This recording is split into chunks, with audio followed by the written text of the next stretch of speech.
Hello, everyone. My name is Father Dmitri, and I'm going to be here to talk about almsgiving. It's a forgotten pillar of Lent. A lot of people think about doing extra prayers, abstaining from meat and cheese and all this, but in fact, almsgiving is a very critical part of our fasting, of the Lenten experience. So I'm going to start with a game. I'm going to give you all a bunch of quotes, and you're going to have to tell me, is a quote from a father of the church or from a socialist ideologue? What? Either from a father of the church or from a socialist. You have to tell me who says the quote. That's a tricky. Some of these will be, a little easier than others, but I can provide you with sources if you desire. It will not be a one-to-one word, but pretty close to what they said to give some ambiguity. Let's start with an easy one. What does it profit, my brethren, if someone says that he has faith but does not have works? Can faith save him? If a brother or sister is naked and destitute of daily food, and one says to him, "Depart in peace, be warmed and filled," but you do not give him the things that are needed for the body, what does it profit? No. Karl Marx. It's St. James. St. James from his epistle, chapter 2, verses 14 through 16. Next. And this is all in English. If you don't, если понимаете, проси кто-то переводить. Да. Что я скажу. Second quote. He, the rich man, asks, "Upon whom do I inflict any injury in retaining and conserving that which is mine? Tell me, which things are yours? Do we not call someone a thief if he strips a man of his clothes? If he who will not clothe the naked when he can, deserving of a different name? The bread that you keep away belongs to the hungry, the coat in your closet to the naked, the shoes you allow to sit and rot to the barefooted, your hoarded silver to the poor. Thus, for all things you failed to help, you have done injustice." Socialist.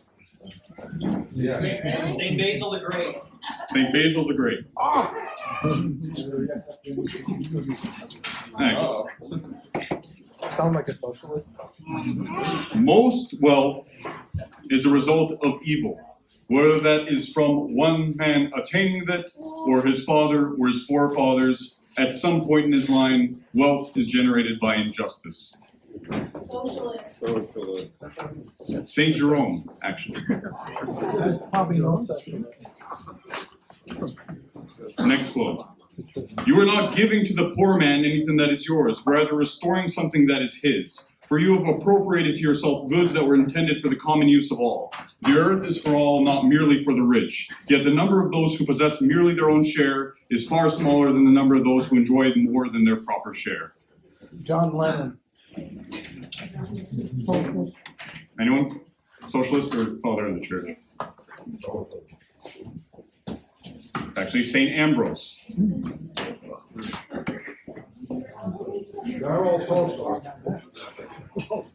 Last quote. "Surely you see the multitudes of poor people in the street, how they remain outdoors even though they are sick and naked. For some are younger, some are older, some of them leaning on one another for support. How great is their misfortune. Give therefore to them that you may acquire a debt.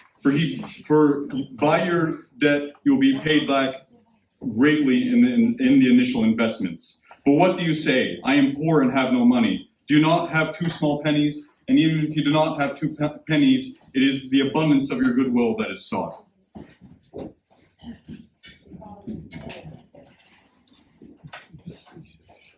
We're all scared.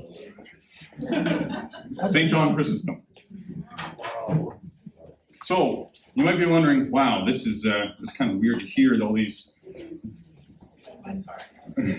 It's kind of weird to hear all these fathers of the church telling me, I have to help the poor. What's this commie talk I'm hearing from the fathers? This is being emphasized in a time period of roughly most of these fathers in the 4th century, 5th century, which, if you look at what the historical consequences are, they were very rich. There were people who had palaces, untold wealth compared to what we consider. But the majority of people who were considered wealthy in that time maybe a little lower than the middle class these days. And yet the fathers of the church spoke so intently that they focus on what they have and are willing to give out what they have in abundance. I'm talking about this during Lent because we often need to hear this. We don't, maybe Father Colin can correct me, but I'm sure he doesn't have a lot of people coming to him in his confession where he's like, Father, my spouse is throwing away all our money to the poor. We have homeless people living with us. Can you please tell him to calm down with the donating and the almsgiving? I have not heard that yet. You see, brothers and sisters, most times we don't need to apply a little bit of braking. We don't even start the car. We like to hear about almsgiving and giving excesses, but we always look to ourselves and we think, I don't have any excess really. Everything that I have, I kind of need. But the fathers of the church tell us that this is a very dangerous mindset.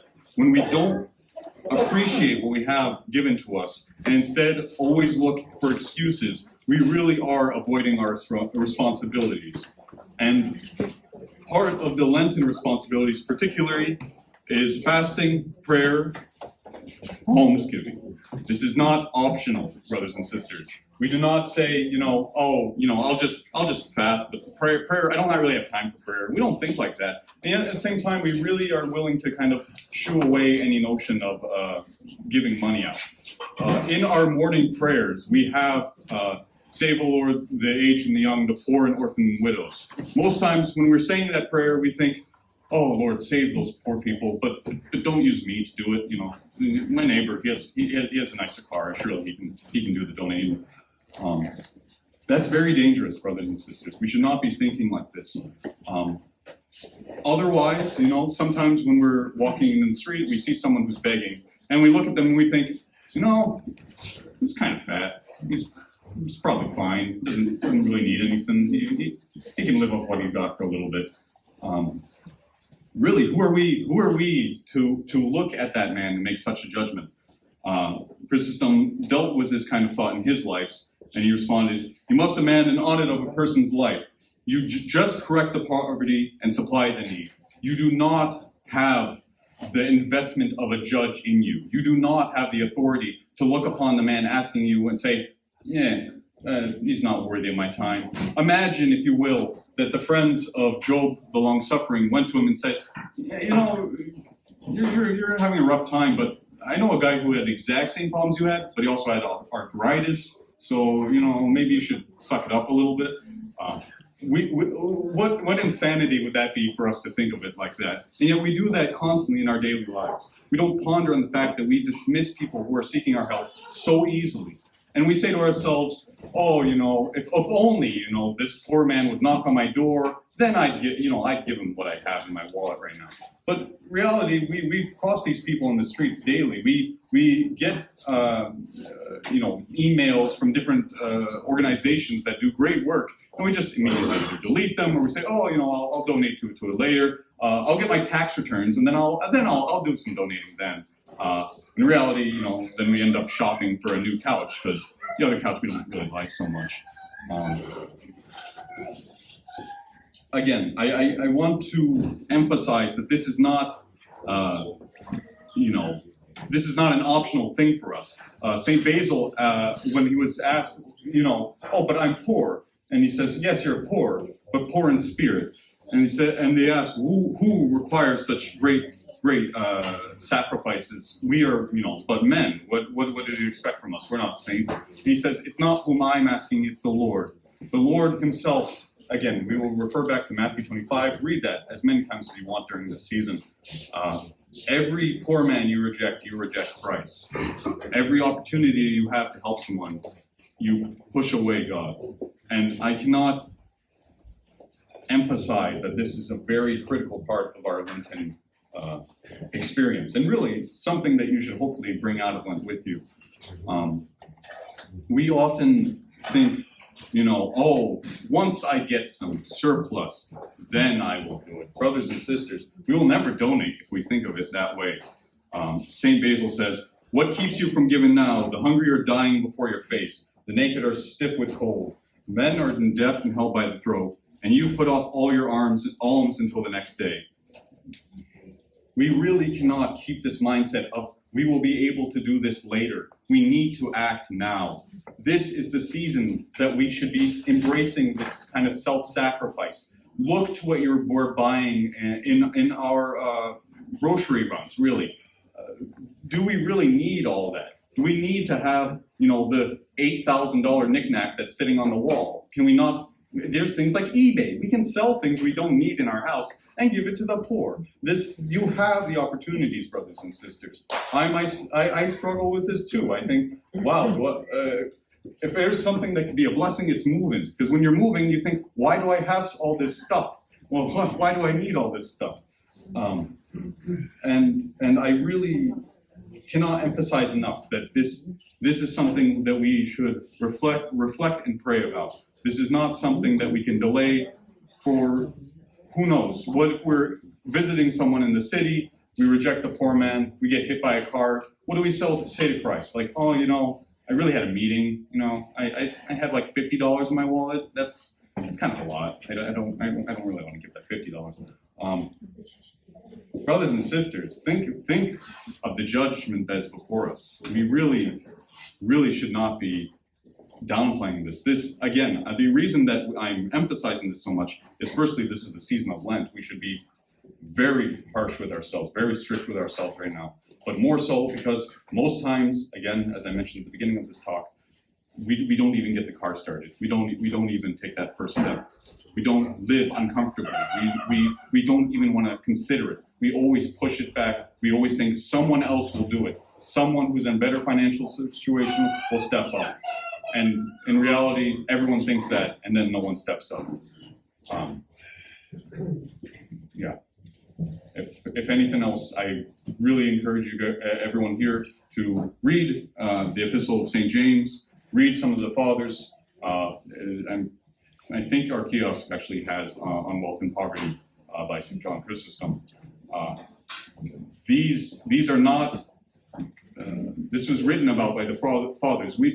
There is no benefit if this is forced upon you. There's no benefit either to you or to the person receiving alms if there is some entity forcing you to donate. This must be given from your heart. The more you give, the more you're going to be willing to give. As you see, these things are not necessary for you, but could be very necessary to those who you give. Kind of like repentance, where there's a timeline. I mean, you can't do almsgiving. Same with repentance, commit the sin, you say, it's kind of a lot for me to confess right now. I'll do it for the next day, and then 10 years passed and it's still on your conscience and soul. I didn't really think of a good outro for this.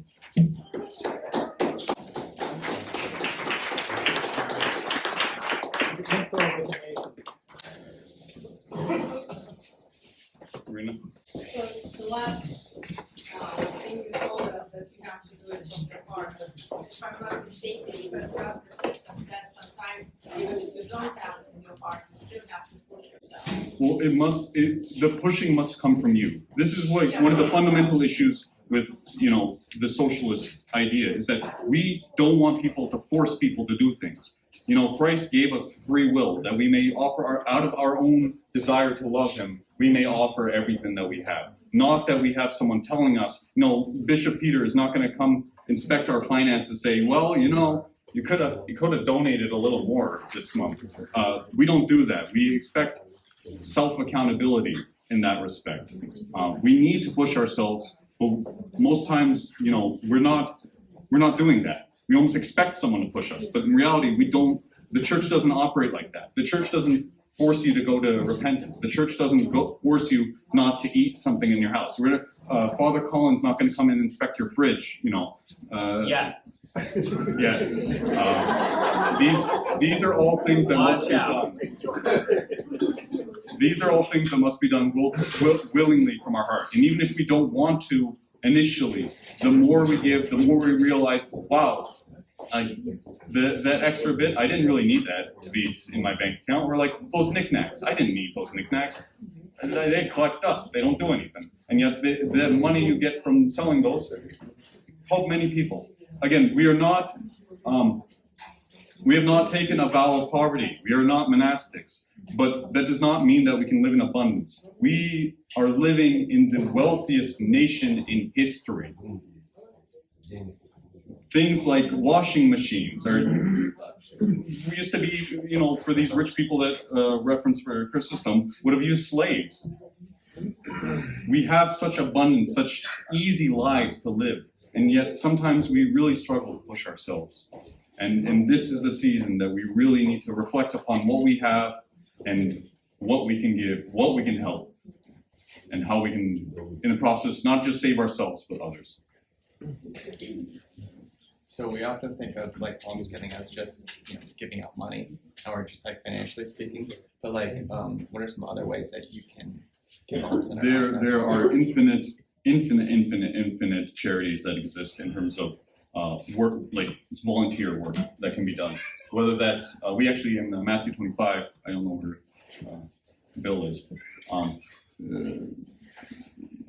Talk to Bill. There's so many opportunities around the community where people just need a hand to just even clean their yard because they have a disability or something. There's so many opportunities around us. I can just say Google, just Google any sort of opportunities you want to work with. It is there. You do not need just money. Money is a very simple thing because we can just give it away.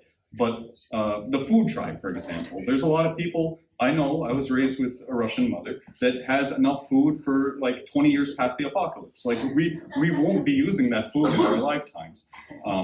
Just take a can from your excess, give it to the poor. There's so many ways that we can do this. Clothing. There's so, you can go into the new apartments and they have closets that are as long as like half this wall. Does a person need that many outfits? St. Basil was mentioning shoes. Like, do we need 8 different pairs of shoes that we have for every day of the week and then an extra one just in case? There's material, and then there's also time investment that you can put towards helping. I'll just comment on that as well. The concept, the American concept of spring cleaning comes from house blessings, at least in the Western Church, right? The priest would come to your house, and in preparation for the house blessing, you clear out your house, and the things that are extra you donate or you sell, and then use that money to give to the poor. So we already have that vocabulary in the church, or in our culture, not so much in the church, but this is a concept that we can take in our culture and use to further on this. So. Is giving alms required for salvation? Well, we don't view this in a legalistic way where we'll say, if you haven't donated, 20% of your life worth over the course of your life, then you're gonna add an extra 20 years in purgatory or something like that. We don't view it that way. But at the same time, if we're not following what the church prescribes, if we're not striving to follow Christ, then are we really on the way to salvation? Read Matthew 25 and think about what it means. So yes. Sure. Actually, Matthew 25 is the hardest now because it's sometimes easier to give money than to do Matthew 25. Because, your money, somebody is doing the rest of the work, right? Sometimes giving money is the easiest way. Well, even if it's the easy way, at least doing that much is something. The ideal thing is that we sell all but the basic necessities and move on. That is not, the base requirement for everyone. Again, there are many saints who were royalty, and they didn't give away their entirety, all of their wealth. But the point is to strive towards Christ, to see what is not needed, to see what we can give, invest in time, money, materials, etc. And yes, it's easier to just give money than invest, the weekend, helping at the homeless shelter. But even then, it's something. You're taking those steps towards Christ, and that fundamentally is how we should be looking at. The point I was making is in Father Gregory's homily, he mentioned how once you die, repentance stops. And the verses in the Bible where it talks about the rich man that died and he couldn't give his stuff away anymore, you know. And so that's kind of what I was. I have a tough question, and forgive me, I might throw things off, but is there any way, like, we could, if this is a hospital, we could reach pretty more homeless people here? Like, is that, I don't know, like, As in, like, you know, as in charity, bringing them to the hospital, I don't know, like. well, we encourage everyone to buy everyone that they can to bring. Yeah, I mean, yeah.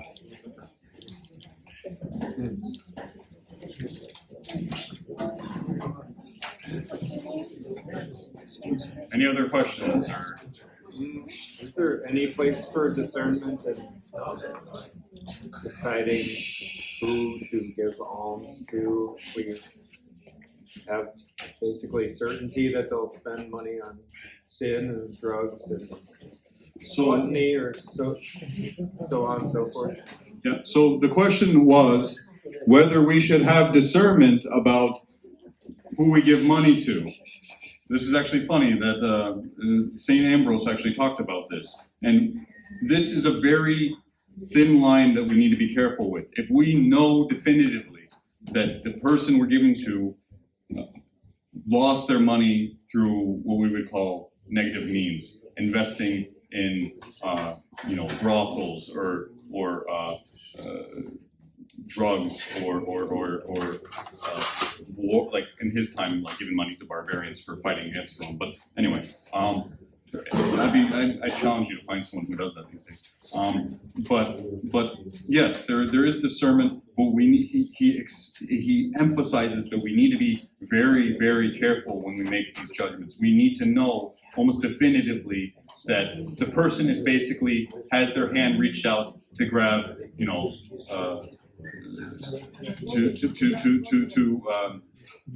grab drugs, waiting for you to give. You basically have to reach that point before you can say, hold on, stop. We need to be very careful because suddenly, again, we'll build up this judgment for ourselves where, we start viewing it like we want to be careful with who we're giving our money to. And then suddenly we're like, well, this cause is better than that cause. And I saw that, man having an energy drink, and if he can afford an energy drink, clearly he doesn't need, my funds.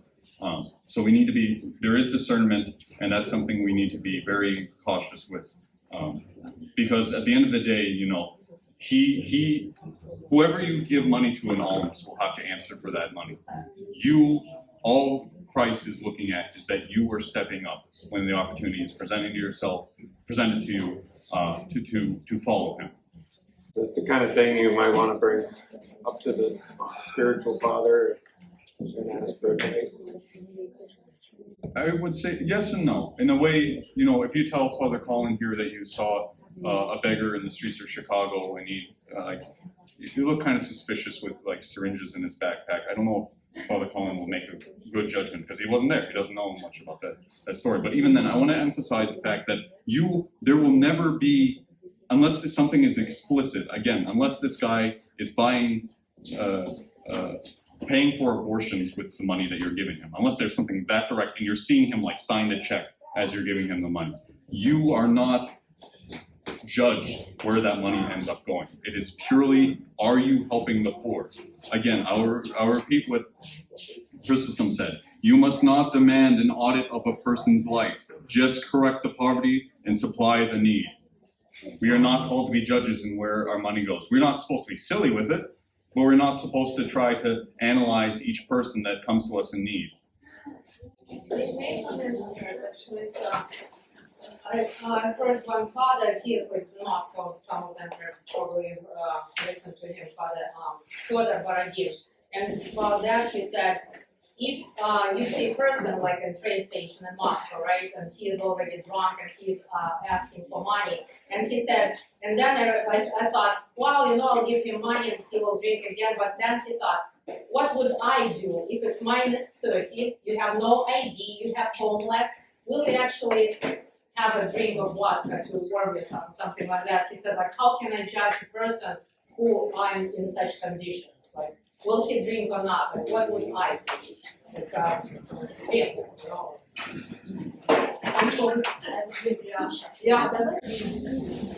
So again, this kind of falls into the idea of we need to be careful with our own judgment and pride. We suddenly become the arbitrators of who's worthy to receive our alms. It's good to do any amount of almsgiving, but we should never approach it with those who are worthy to receive my excess funds. We should never approach it like that. If we do, it ends up being more to our condemnation than to our salvation.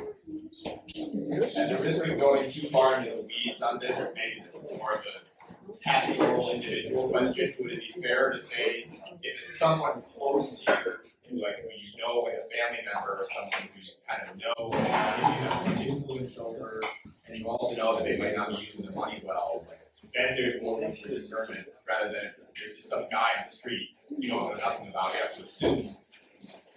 For the most part, it means like you have to give the beggar money. But if it's someone who you know a little more, like more room for. Again, the matter of discernment is not something that is there's no guidelines. You know, the fathers again. Ambrose went on this quite for quite some time. Is that we need to be excessively careful when we're starting to judge people as to whether they should get our money and whether they'll use that money appropriately as per our standards. We need to be explicitly careful with that. There are times that we can say, this is going to be to their detriment. This will not help them. And there are times that exists, but we need to be exceedingly careful when we try to approach it like that. Angel, someone there. So I live in Michigan State, so I'm on campus, I'm a student, and so, you know, from like my day-to-day experience, I almost like tell myself that I don't come across people that are in need of money every day, because you know, it's just all students my age, and how is it that a person can kind of take away those blinders where they think that, oh, I'm just not coming across people that need my help, but seeing, you know, finding those opportunities and seeing those things on a day-to-day basis. So that is a matter of this falls into a matter of watchfulness, even being aware of the present. You live in the present. So many people think about the future. Again, this is one of the problems with almsgiving, is that people think, oh, I will in the future, when I'm rich, I will donate money, out of the completely forgetting what we hear about the widow with the 2 mites, as if, you know, we'll wait until we're at the level of the Pharisees before we start actually giving out money, because then we'll actually have money to give, or yada yada yada. Christ does not look at how much it is, but whether we do. As to being aware of opportunities that present themselves, that is something that we is more of a spiritual question overall. This is a matter of like being aware of the present, focusing on what we're doing now. This is both in terms of our internal struggles with our passions, with our thoughts, but also with what is around us. If you walk on the streets and you're passing by the same homeless guy every day, over time that will lessen in your mind. You won't focus on it so much. But we need to fight against those kind of dulling down of our environment. We need to be aware of what's around us. In terms of, you know, there's not really a training regimen that we can do to help with that. That's a matter of we need to be conscious of what we're doing, where we are, what we're thinking. And that's just something that we can develop better over time. Giving, that's the training regimen.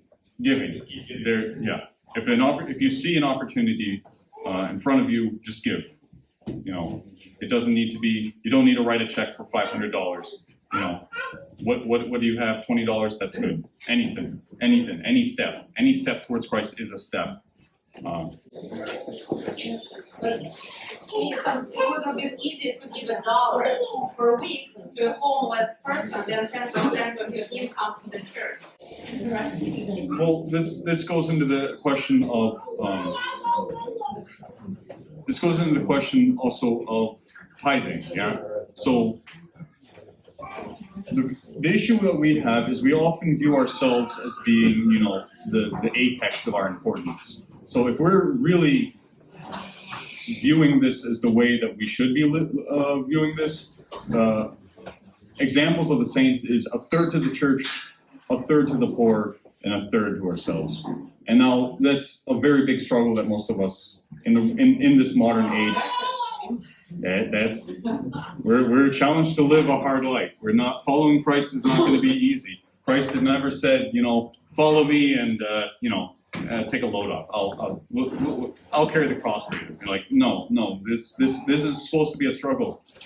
This is supposed to make us think like, again, reflecting. Do I need that? Do I need 80 subscription services? Like, does that $10 I use for watching one show on Netflix, do I need that? These are questions that we need to ask ourselves. I just wanted to make a comment as someone who, God willing, will have children one day, but I guess something that we like to keep in mind is just being an example and just like God willing, if you have children, just that they would see us giving, and so that would inspire them to want to give. Not just telling them that it's important, but just being an example for our children by action. Yeah. So again, we live in the world. We have responsibilities. For those who are married, who have children, you have a family. You need to consider the family. You can't. If your faith is so strong to live in poverty, you can't impose that onto your family. Really, there is discernment that is there, and this discernment is not going to be found in a guidebook. This is not going to be the writings of Saint Vladimir, how to live your life. And now available at the kiosk. This is something that we need to approach with prayer, and in scriptural readings and in the readings of the Father to kind of get us an idea of, am I pushing myself enough? And again, I'm willing to bet, again, Father Colin can correct me, we do not have a lot of spouses coming in to confession telling the fathers that, their house is suddenly a camp for the homeless and their spouse wasted all their retirement giving to the poor. This does not happen. Maybe, hopefully sometimes, but this does not usually happen. We are far more likely to avoid almsgiving, not even starting, than we are to push ourselves too much to the point of irresponsibility and neglect to our families and to other responsibilities that we may have. Can I just share one more thing? I was really inspired by learning about St. Nicholas, the Wonder Worker, which is icons there. He one time he thought maybe, hopefully I told the story correctly. He didn't understand why giving to the poor was so important, and so he asked God to show him why. And so then he was walking down the street and he saw a poor man begging for food or whatever, and someone gave him help, and he saw with his own eyes that when the guy went to give the poor man something, it was Christ right above the poor man who took the money himself. And so St. Nicholas understood every time we give to someone, we're giving to Christ himself. Yeah, again, Chrysostom argues this quite vigorously. The best investment you can have is not, index funds. It is to the poor. Every amount you give to the poor is returned fourfold, triplefold, infinitely more than any sort of investment that you can make, earthly investment. For what better is it to live comfortably in retirement or to live comfortably for eternity in the halls of God? Can we retire in eternity? I guess you're perpetually retiring. My question was on priorities.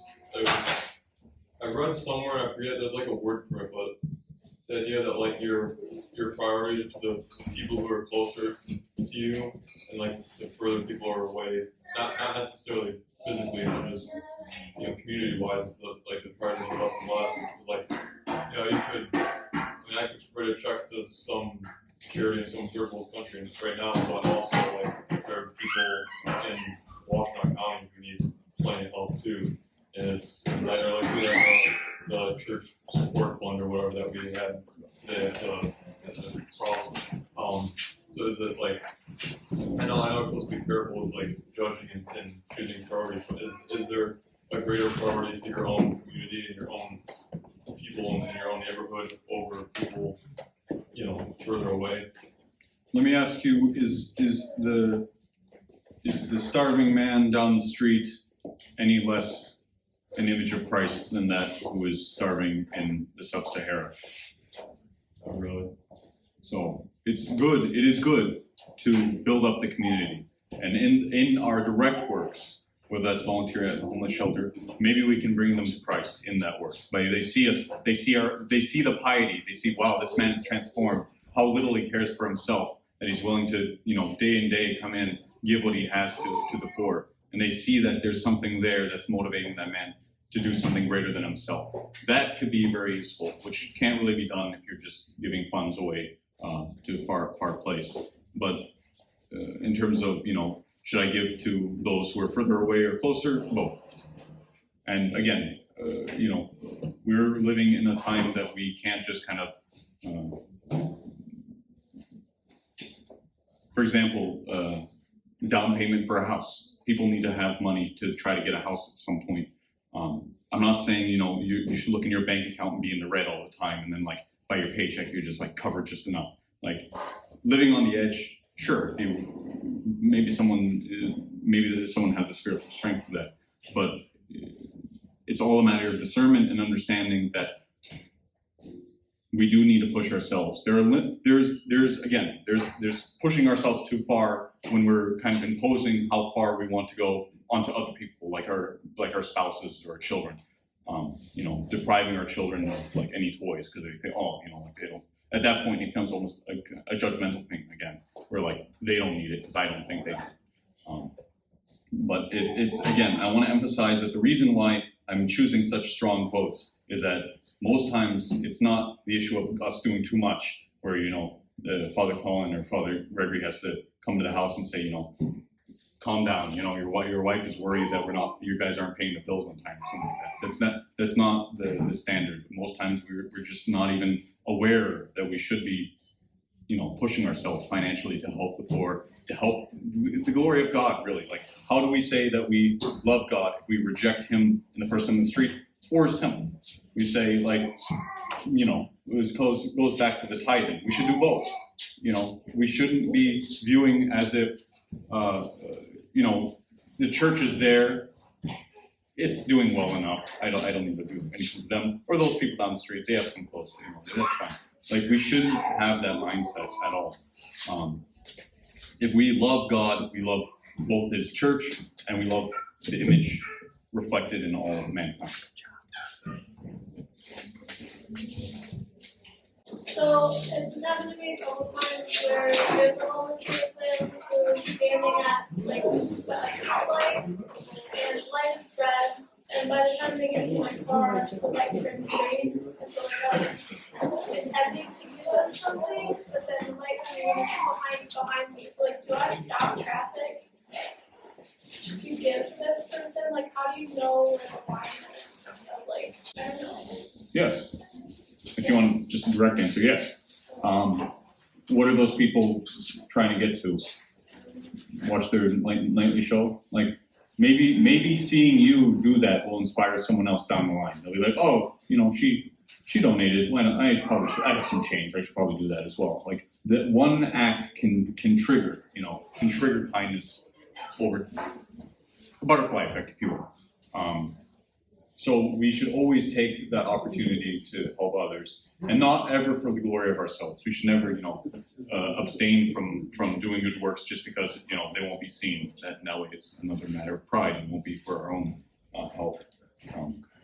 But we should always be willing to inconvenience ourselves a little bit in order to do good. So even if it's inconvenient. If you're on the highway and someone's asking for money and like you're gonna slam the brakes and risk a 15-car pileup, maybe not. But you're driving out of the mire or something, and the guy's just taking like at the left turn or something. An inconvenience. You're gonna get a beep from someone who's very irritable. I would think it's worth the irritability of one person helping another. Okay.